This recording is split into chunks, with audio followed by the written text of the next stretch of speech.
الحمد لله رب العالمين والصلاة والسلام على رسوله الكريم وعلى آله وأصحابه أجمعين أما بعد صدق الله العظيم.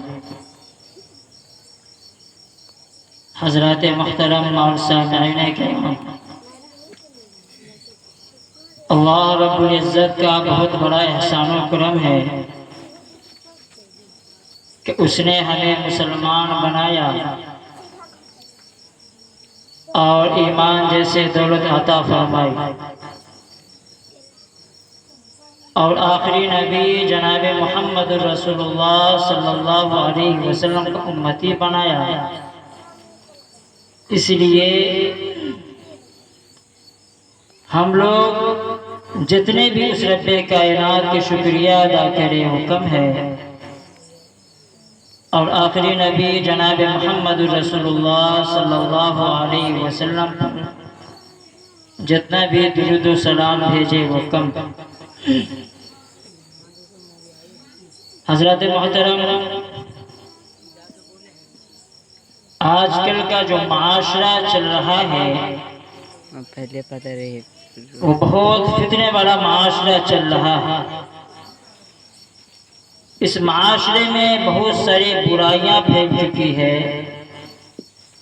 بہت سارے فتنے پھیل چکے. اصل میں معاشرہ کہتے کسے ہیں؟ معاشرہ کہتے ہیں کہ جس میں ہم اور آپ، بچے، بوڑھے، جوان، نوجوان، امیر و غریب، مزدور، کسان، تاجر، عالم، حافظ، یہ تمام لوگ ایک ساتھ زندگی بسر کر رہے ہو، یہ ایک ساتھ زندگی بسر کر رہے ہو. اور جب اس معاشرے میں جو یہ تمام لوگ زندگی بسر کر رہے ہیں، اس میں اگر کوئی شخص پریشان حال ہے، کوئی بیمار ہے، تو اس کی پوچھ تاچھ کی جائے، اور اگر کوئی خوشی کا مقام ہے تو ایک دوسرے کو مبارکباد دی جائے. اسے معاشرہ کہتے ہیں. اگر ہر شخص اپنے گھروں میں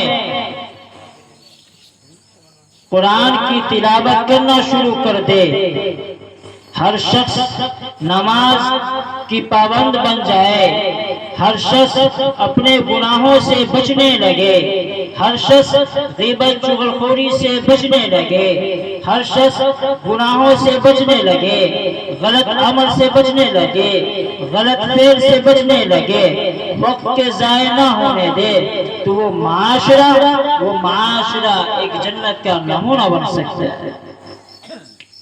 لیکن اگر ہر شخص معاشرے میں گناہ میں ملوث ہو، غلط کاموں میں ملوث ہو، گناہوں میں ملوث ہو، زناکاری میں ملوث ہو، غیبت چغلخوری میں ملوث ہو، نماز کا پابند نہ ہو، والدین کی نافرمانی کرتا ہو، ہماوت گناہوں میں ملوث ہو، ایک دوسرے پہ ظلم و زیادتی کرتے ہو، تو یاد رکھنا کہ وہ معاشرہ نہیں رہتا. اس معاشرے کو برباد ہونے سے کوئی نہیں روک سکتا.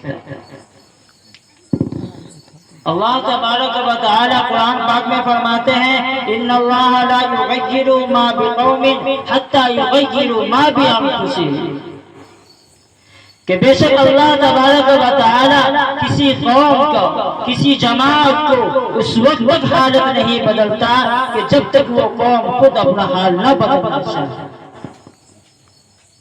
یعنی انسان جب کوئی گناہ کرتا ہے، کوئی غلط کام کرتا ہے، کوئی غیبت کرتا ہے، کوئی برے عمل کرتا ہے، کوئی غلط فعل کرتا ہے، گناہوں میں ملوث رہتا ہے، تو جب تک وہ شخص اپنے گناہوں سے شرمندہ ہو کر، اپنے غلطیوں سے شرمندہ ہو کر، اپنے گناہوں سے توبہ کر کے اس رب کائنات کے سامنے نہیں جھک سکتا، اس وقت اللہ تبارک و تعالی ہدایت نہیں دے سکتا. ایک انسان اگر کوئی گناہ کرتا ہے تو دوسرے شخص کے اوپر ذمہ داری بنتی ہے کہ اس کو صحیح اصلاح کرے. تو گناہ کر رہا ہے تو اس کو سیدھی راہ بتائے. تو غیبت کر رہا ہے اس کے گناہ کے بارے میں بتائے کہ اس کے کیا نقصان ہے. کوئی چغلخوری کر رہا ہے تو اس کے نقصانات کے بارے میں بتائے. تو گناہوں میں ملوث ہے تو اس کے گناہ کے نقصانات کے بارے میں بتائے. لیکن وہ انسان صرف اس کے نقصانات کے بارے میں بتا سکتا ہے، وہ سیدھی راہی کے ساتھ دکھا سکتا ہے، وہ درست بات ہی بتا سکتا ہے. لیکن کوشش کرنا ہر ایک شخص کی ذمہ داری ہے. اسی کو اللہ تبارک و تعالی فرماتے ہیں کہ اللہ تبارک و تعالی جب تک وہ قوم خود بدلنا نہ چاہے، سیدھی راہ پہ خود نہ آنا چاہے، درست راہ پہ خود نہ آنا چاہے، اللہ تبارک و تعالی اس قوم کو ہدایت نہیں دیتے. یہ آیت ہمیں اس بات کا سبق دیتا ہے کہ اگر ہم چاہتے ہیں کہ ہمارا گھر صحیح ہو، ہم چاہتے ہیں کہ ہمارے محلے اچھے ہو، ہم چاہتے ہیں ہمارے معاشرہ اچھا ہو، ہم چاہتے ہیں ہمارے آس پڑوس کے لوگ اچھے ہو، ہم چاہتے ہیں ہمارے خاندان کے لوگ اچھے ہو، ہم چاہتے ہیں ہمارا ملک اچھا ہو، تو اس کے لیے خود کو بدلنے کی ضرورت ہے. دوسروں کو بدلنے کی ضرورت نہیں ہے، بلکہ ہر شخص اپنی ذمہ داری سے اگر بدلنے کی کوشش کرے تو ہمارا معاشرہ ایک صحیح راہ پر جا سکتا ہے. آج ہر شخص یہ کہتا ہے کہ پہلے کا زمانہ صحیح تھا، پہلے کے لوگ اچھے تھے، پہلے کے لوگ بدتمیز نہیں تھے، پہلے کے لوگ بڑوں کی بات مانتے تھے، پہلے کے لوگ اخلاق اچھے تھے، پہلے کے لوگ گناہوں میں ملوث نہیں تھے، پہلے کے لوگ والدین کی فرمانبرداری کرتے تھے، پہلے کے لوگ ماں باپ کی خدمت کرتے تھے. آج یہ لوگ کہتے ہیں، آج ہر شخص یہ کہتا ہے بچے بدتمیز ہو گئے، بچے گناہوں میں ملوث رہتے ہیں، نوجوان گمراہ ہو گئے. کیوں؟ وہ اس لیے کہ پہلے کے لوگ اپنے بچوں کو تربیت کرتے تھے، قرآن و حدیث کے بارے میں بتاتے تھے، رسول کے بارے میں بتاتے تھے، صحابہ کے بارے میں بتاتے تھے، گناہ سے کیا نقصانات ہیں اس کے بارے میں اپنے بچوں کو سمجھاتے تھے، گناہ سے کیا نقصان ہے اپنے اولادوں کو بتاتے تھے. اور ان تمام چیزوں سے بچانے کے بعد جب لوگ بتاتے تھے تو پہلے کے لوگ صحیح درست ہوتے تھے. آج کے بچے اپنے والدین کی بات نہیں مانتے.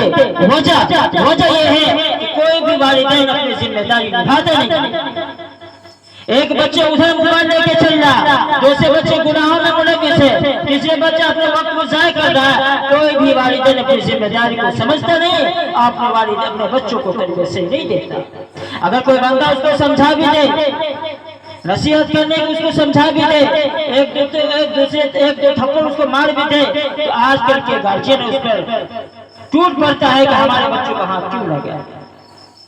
حالانکہ معاشرے میں ہر شخص کی ذمہ داری بنتی ہے کہ جو بچے اپنے گناہ میں ملوث ہیں، غلط کام کرتے ہیں، ہر شخص کی ذمہ داری بنتی ہے کہ اس بچے کو نصیحت کرے، سیدھی راہ بتائے، غلط کاموں سے ان کو بچائے. آج ہمارے معاشرے میں بہت ساری برائیاں پھیل چکی ہے. اگر ہم اپنے دلوں پر ہاتھ رکھ کے سوچیں تو یہ سوال آئے گا کہ نصیحت کی ضرورت دوسروں کی نہیں بلکہ خود کی ضرورت ہے.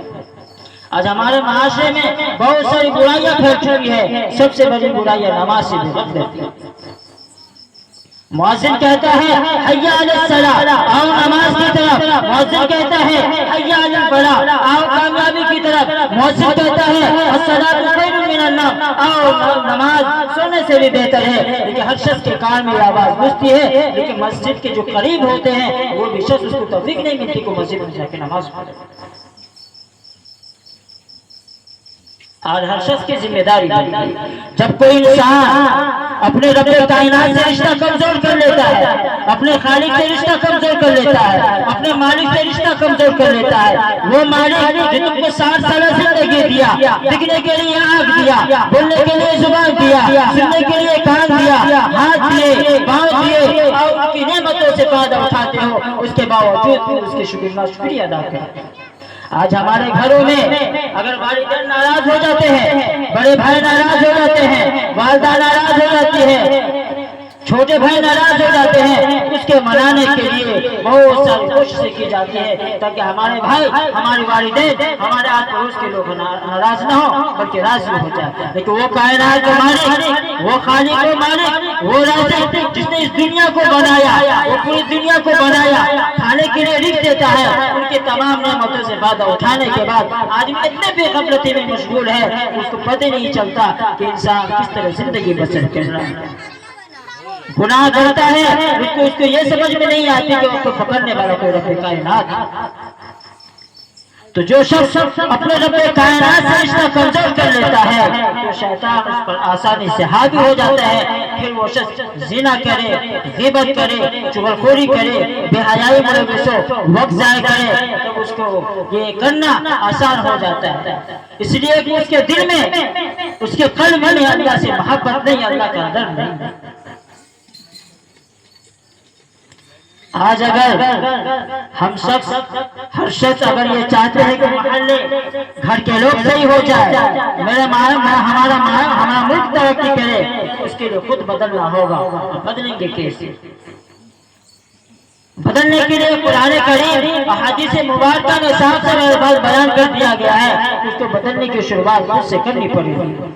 اللہ کے نبی جناب محمد رسول اللہ صلی اللہ علیہ وسلم فرماتے ہیں کہ سب سے بہترین انسان، سب سے بہتر انسان، سب سے اچھا انسان، سب سے معزز انسان وہ شخص ہے جس کے اخلاق و عادات اچھے۔ اسلام صرف عبادت و بیان نہیں ہے بلکہ اسلام تمام اچھائیوں کا نام اسلام ہے۔ آج آدمی نماز پڑھتا ہے، گناہ کرتا ہے، نماز پڑھتا ہے، غیبت میں ملوث رہتا ہے، نماز پڑھتا ہے، چغلخوری میں ملوث رہتا ہے، نماز پڑھتا ہے، دوسرے کو ظلم کرتا ہے، نماز پڑھتا ہے، ظلم میں زیادتی کرتا ہے، نماز پڑھتا ہے، ایک دوسرے کا زمین ہڑپتا ہے۔ اس کا اسلام نام نہیں ہے۔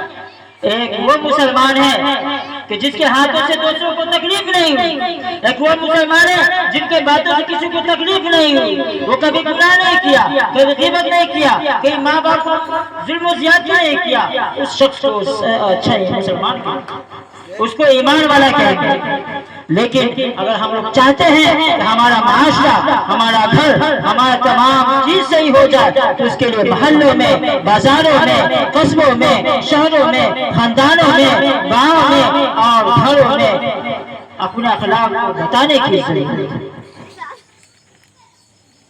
جب ہم لوگ اپنے اچھے اخلاق لوگوں کو بتائیں گے تب لوگوں کو سمجھ میں آئے گا کہ اسلام کیا ہے، اسلام کیا ہے۔ آج جوان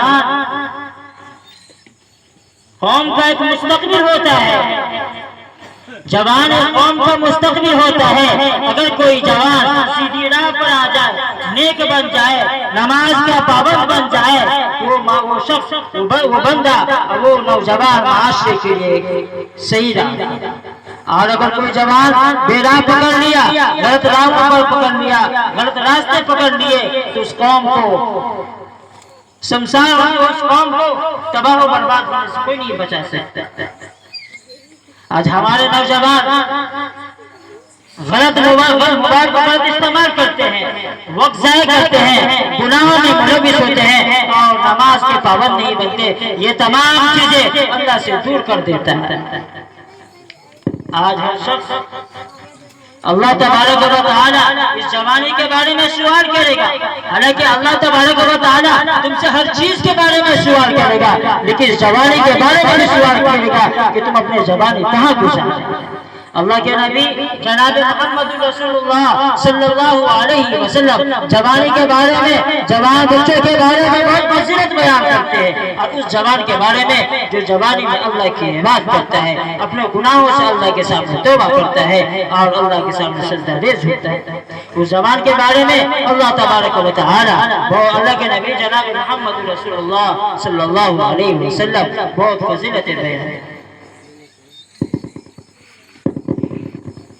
ماحول، اصلاحی معاشرہ اپنے گھروں سے شروع ہوتا ہے، اور گھر میں قرآن کی تلاوت شروع ہو جائے، نماز کے پابند ہو جائے، گھر کے لوگ بڑوں کے احترام ہونے لگے، بچے بدتمیز نہ ہو، بچے کا اخلاق و عادات صحیح ہو جائے تو وہ شخص، وہ معاشرہ، وہ گھر اچھا ہوتا ہے۔ والدین کے اوپر ذمہ داری بنتی ہے کہ اپنے بچوں کو صرف دنیاوی تعلیم نہ دے بلکہ دین کی تعلیم بھی دے، ان کو صحابہ کے واقعہ بتائے، ان کو انبیاء کے بارے میں بتائے۔ جب یہ تمام چیزیں بتائیں گے تو بچے صحیح اور معاشرے کے لیے ایک اچھا بچہ بنیں گے۔ اللہ تبارک و تعالی ہم سب کو کیسے زیادہ عمل کرنے کی توفیق عطا فرمائے۔ وآخر دعوانا الحمدللہ۔